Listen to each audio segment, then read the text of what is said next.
ចេញគោលនយោបាយថ្ងៃនេះ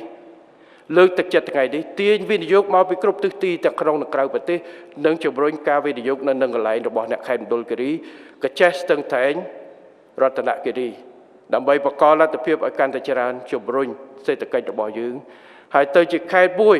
ដែលថាអាចទាញយកផលនៃភូមិសាស្ត្ររបស់យើងទោះបីជាឆ្ងាយពីគេ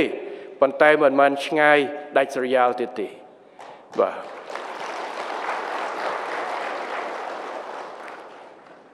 អាដាមលោកជំទាវលោកស្រី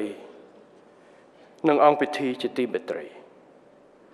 ការអនុវត្តកម្មវិធីពិសេសនេះគឺជាសក្ខីភាពនៃឆន្ទៈនយោបាយយ៉ាងមោះមុតរបស់រាជរដ្ឋាភិបាលក្នុងកិច្ចខិតខំប្រឹងប្រែងការពារសន្តិភាពស្ថិរភាពឯករាជ្យភាពនិងបូរណភាពទឹកដីក៏ដូចជាការខិតខំពង្រីកនិងចែកចាយផលលាភនៃកំណើនសេដ្ឋកិច្ចនៅដល់គ្រប់មជ្ឈដ្ឋាននៃប្រជាជនខ្មែរក្នុងន័យនេះខ្ញុំសូមស្នើឲ្យគ្រប់ក្រសួងស្ថាប័នពាក់ព័ន្ធទាំងអស់ចូលរួមអនុវត្តកម្មវិធីនេះប្រកបដោយស្មារតីទទួលខុសត្រូវនិងភាពម្ចាស់ការដើម្បីសម្រេចជោគជ័យស្របតាមគោលបំណងនិងគោលដៅដែលបានដាក់ចេញជាថ្មីម្ដងទៀតខ្ញុំសូមកោតសរសើរនិងវាយតម្លៃខ្ពស់ចំពោះអាយដាមអគ្គបណ្ឌិតសភាចារអនពុតមនីរតឧបនាយករដ្ឋមន្ត្រីក្រសួងសេដ្ឋកិច្ចហិរញ្ញវត្ថុនិងជាប្រធានគណៈកម្មការគោលនយោបាយសេដ្ឋកិច្ចនិងហិរញ្ញវត្ថុ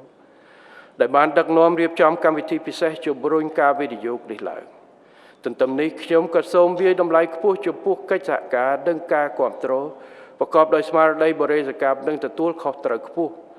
ពីសំណាក់ថ្នាក់ដឹកនាំនៃក្រសួងស្ថាប័ននិងភាគីពាក់ព័ន្ធទាំងអស់ដែលបានរួមចំណែករៀបចំកម្មវិធីនេះពិសេសនេះដោយមានការគិតគូរយ៉ាងល្អិតល្អន់ជាក់លាក់និងចំគោលដៅខ្ញុំជឿជាក់យ៉ាងមុតមមថាប្រសិទ្ធភាពនៃការអនុវត្តកម្មវិធីនេះ